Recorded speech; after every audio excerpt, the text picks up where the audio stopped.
Oke, baik, terima kasih atas waktu dan kesempatan yang telah berikan kepada saya. Sebelumnya saya ingin perkenalkan diri. Perkenalkan, nama saya Gaudensiana Amul. Saya dari kelas keperawatan 2025H. Materi yang saya ambil itu tentang BPUPKI. Nah, yang saya mau jelaskan itu tentang pengertian BPUPKI, tujuan BPUPKI, tugas BPUPKI, dan sidang BPUPKI, sidang pertama dan sidang kedua BPUPKI. Langsung saja.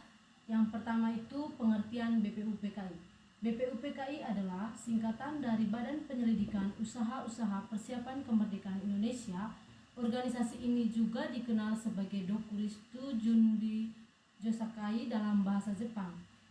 BPUPKI merupakan organisasi yang dibentuk Jepang karena mereka menjanjikan kemerdekaan kepada rakyat Indonesia.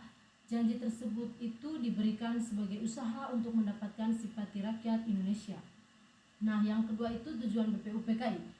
Tujuannya itu agar rakyat Indonesia percaya dan mau membantu pemerintah Jepang di tengah peperangan yang mereka hadapi. Akhirnya pemerintah Jepang pun membentuk BPUPKI pada 1 Maret 1945. Yang ketiga itu tugas BPUPKI. Tugas BPUPKI itu adalah menyelidiki hal-hal yang Indonesia perlukan untuk menyambut kemerdekaan. Salah satunya itu merumuskan dasar negara atau filsafat hidup yang akan digunakan ketika sudah menjadi negara yang merdeka. Yang keempat itu sidang BPUPKI. BPUPKI itu sebenarnya menggelar 2 sidang dalam masa organisasinya, yaitu sidang pertama untuk membahas tentang dasar negara Indonesia pada 29 Mei sampai 1 Juni 1945.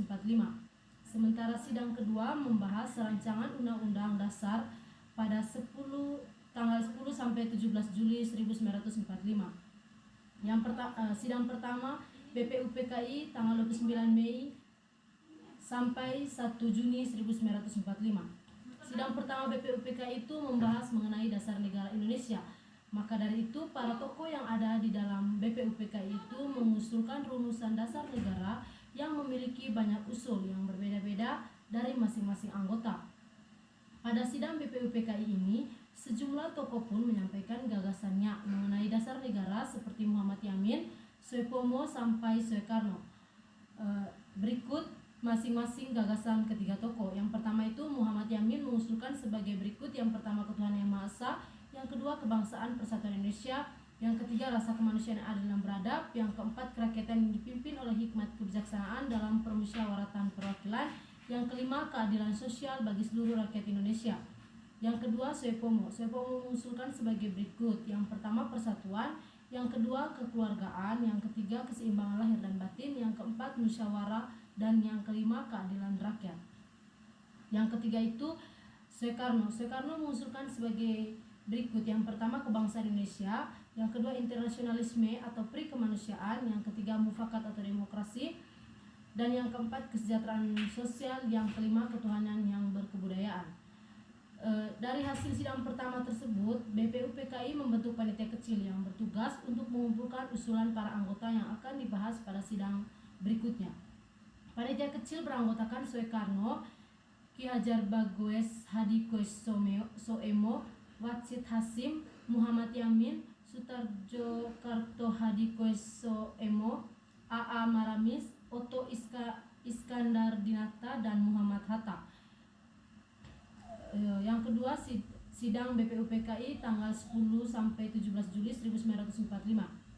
BPUPKI menyetujui dasar negara Indonesia 5 menit bisa mesti main buka 39 detik coba. Yang pertama, ketuhanan dengan kewajiban menjalankan syarat Islam bagi pemeluknya. Yang kedua, kemanusiaan yang adil dan beradab. Yang ketiga, persatuan Indonesia. Yang keempat, kerakyatan yang dipimpin oleh hikmat kebijaksanaan dalam permusyawaratan perwakilan. Yang kelima itu keadilan sosial bagi seluruh rakyat Indonesia.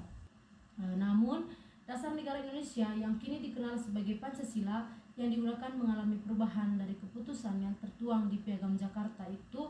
Keputusan itu sesuai dengan hasil sidang Panitia Persiapan Kemerdekaan Indonesia atau PPKI pada 18 Agustus 1945. Berikut bunyi dasar negara Pancasila. Yang pertama itu ketuhanan yang Maha Esa; yang kedua, kemanusiaan yang adil dan beradab; yang ketiga, persatuan Indonesia; yang keempat, kerakyatan yang dipimpin oleh hikmat kebijaksanaan dalam permusyawaratan perwakilan; yang kelima, keadilan sosial bagi seluruh rakyat Indonesia. Nah, Kesimpulan dari materi BPUPKI itu, BPUPKI berhasil merumuskan dasar negara Pancasila dan menyusun rancangan Undang-Undang Dasar 1945 sebagai landasan fundamental bagi berdirinya negara Indonesia merdeka. Meskipun dibentuk oleh pemerintah pendudukan Jepang, lembaga ini menjadi wadah penting bagi para tokoh nasional untuk menyuarakan dan mempersiapkan aspirasi rakyat Indonesia melalui musyawarah. Itu saja pemaparan materi dari saya. Sekian dan terima kasih.